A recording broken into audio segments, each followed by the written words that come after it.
जब हम light and shadow की बात करते हैं तो हमें कुछ एक टेक्निकल टर्म्स पता होने चाहिए जिसके थ्रू हम लाइट एंड शैडो को अच्छे से समझ सकते हैं।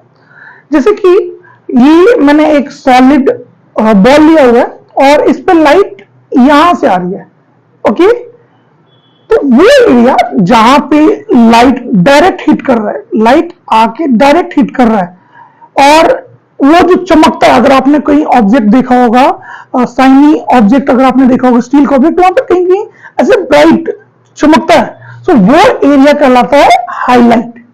सेकेंड, वो एरिया जहां पे लाइट नहीं जा पा रहा है, जहां पे लाइट नहीं जा पा रहा है, इसे बोलते हैं कोर शैडो, ओके।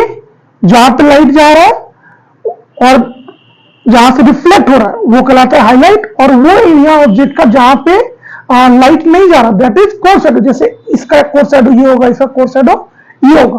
फिर जो थर्ड इंपॉर्टेंट पॉइंट है वो है कास्ट शैडो।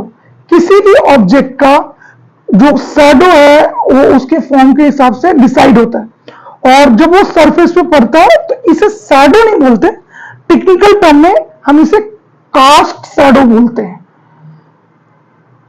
यहां पे जब आप कोई ऑब्जेक्ट को ध्यान से ऑब्जर्व करोगे तो कई बार बहुत ज्यादा डेप्थ देखने को मिलता है ऑब्जेक्ट के बेस पे, so that is occlusion shadow. But वो इतना इंपॉर्टेंट नहीं है, हमें जो याद रखना है वो ये याद रखना है कि highlight, core shadow, cast shadow. Another important point, कई बार आपने नोटिस किया होगा कोई ऑब्जेक्ट रखा हुआ है तो उसके नीचे की साइड ऐसा व्हाइट जैसा चमक रहा है, जैसे ये ऑब्जेक्ट ऐसे रखा हुआ है तो कहीं यहाँ पे ऐसा कुछ व्हाइट आ रहा, एक्चुअली मतलब लाइट ऊपर से आ रहा है, यहाँ पे व्हाइट होने का कोई सेंस नहीं बनता। लेकिन कई बार लाइट आता है सरफेस पे भी ये हिट करता है, और उसकी वजह से जो ऑब्जेक्ट होता है उसका जो बॉटम होता है उसमें लाइट रिफ्लेक्ट करता है।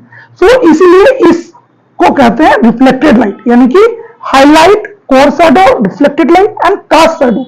ये कुछ एक इंपॉर्टेंट टर्म है जो आपको याद रखने हैं।